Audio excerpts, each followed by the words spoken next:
Gumoka Street. Yes! Wow! So, halika na. Eto na.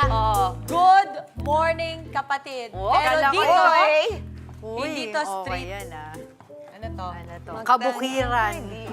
Sa kabukiran. Sa bukid walang papel. Eh, alam mo ha, yung vegetarian dito medyo malusog. Ganda umaga Yan. po! Ang saya naman dito sa bukid! Magtanim Thank you po. ay Ayan ang mga bibiro, magtatas. maghapon na kayo ko, sa tambak na labahan. Ay, iba na pala. Iba na. Nag-iba na pala yung tunog. Tsaka yung lyrics. Okay. Huwag po kayong maingit sa usapan namin ngayon, ha? Hindi ito pang chikahang marites, pero kwentuhan ng Marites!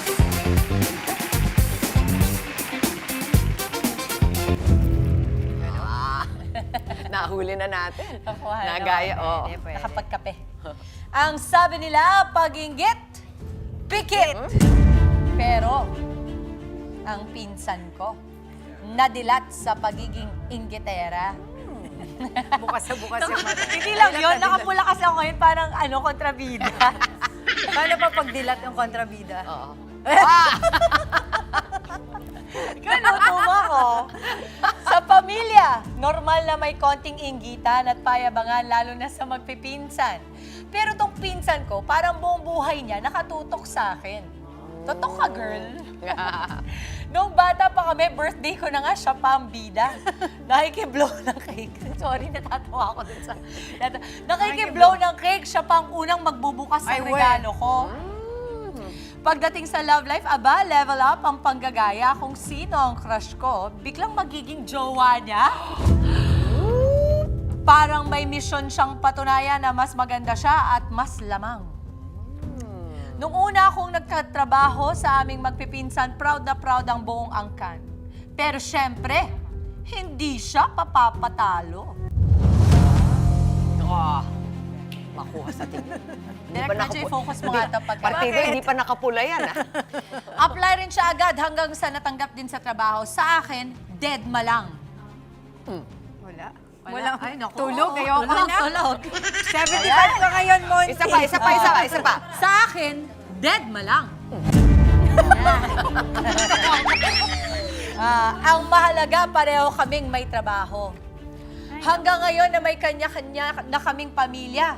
Mama, ikaw mag-react dito, ha? Inggitera pa rin. Yeah. Kaya hindi naging kontrabida to nanay ko. Yung bait ng mukha. Eh. Ikaw ba naman maging anak ni Boots Anson Roa? Ba't ako di mo sinabi yung mabait? Ha? Di bagay sa branding mo. Kinabukasan, may post din siya at sa mas bonggang restaurant pa. Bumili ako ng TV, aba, mas malaki agad ang binili niya. Binilhan ko ng damit ang mga anak ko, mas bongga ang OOTD ng mga anak niya sa social media. At ang pinakamatindi, ako pang sinisiraan niya na kesyo ako raw ng gaya dahil insecure ako sa kanya. Talaga lang, ha? Nahuli. Nahuli ka. Dapat ko ba siyang kausapin o hayaan ko na lang siyang mamatay sa inggit? Hindi kaya may galit na siya sa akin na matagal niyang kinikimkim?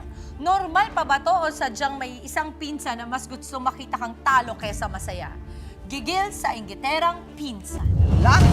Kung may ano pala, sibling rivalry, merong cousin. oo. Rivalry. Hindi, palagi ko kasi meron mga magpipinsan lumalaki together. Parang magkakapatid na. So feeling ko, kasi para sa level na mainggit ka, dapat sabay kayo na lumaki. lumalaki, Diba? oo. Sino gusto mo Pero, na mama? ako What kasi, would Dimples do? tanong niya dito sa dulo, di ba? Ako ba ang may problema? Isa Opo. lang ang sagot dyan. Hindi, siya talaga. Nako, gigil. Gigil for a reason. And talaga, alam mo, merong, baka sakit na yan eh. May mga taong ganun talaga. Isipin mo na lang yung ganito para hindi masyadong masakit sa'yo. Ang mga kinaiinggitan, di ba? Di ba sabi nila, di ba? Imitation is the best form of flattery. Pag sa'yo talaga nakatutok, ibig sabihin talagang how to be you po. Ganon. Pero medyo, talagang super toxic na yung level niya. Ewan ko kung may magagawa pa yung kakausapin mo siya. I think siguro yung hindi na yan magbabago eh. Kailangan na ng mas malalim na intervention para sa kanya. May ibang mga issue yung pinsan mo. Hindi yan, it's not about you, It's girl. not ikaw. Totoo. Naku ha, hindi mo naman obligasyon na anuhin niyang insecurity ng pinsan Hindi. mo, di ba? I-address mo pa, I-address mo kumbaga. pa, di ba? Wag So, na. sabi nga dun sa Desiderata, di ba? Do not compare yourself to others or you will become vain and bitter. So, hayaan mo na lang siya. Kung gusto niya magbida-bida, edi ikaw na. Di ba? Yun Basta na. sa mata ng pamilya mo at sa sarili mo, alam mo na hindi ka naiingit. Kasi Oo. masama alam mo, pwedeng maingit yung parang gusto mo ma-aspire mo lang na, yes. ay, gusto ko rin Inspired maging, ka. oo, gusto ko lang din naman maging kasing galing niya or ganun. Pero yung maingit na gumagawa ka na ng kwento na ako. Oo. Alam mo, maganda rin na Iwasan nasabi mo mo na yan. Kasi yung feeling niyan, wala tayong magagawa sa feelings, dumadating yan. Ay, oo. Pero kung ano yung Gagawin mo. actionan mo ba, yun yung mahalaga. At sabi Oo. nga ni Angela, What would dimples do? Alam ko na yan. WWDD. Ikaw na. Ako isang mabilis naman, ako talaga hindi kami pinalaki na may inggit sa katawan. Kasi ang tatay ko laging sinasabi ko, anong meron kayo pagpasalamat mo yun? Eh di kung wala, wala tayong magagawa dyan eh.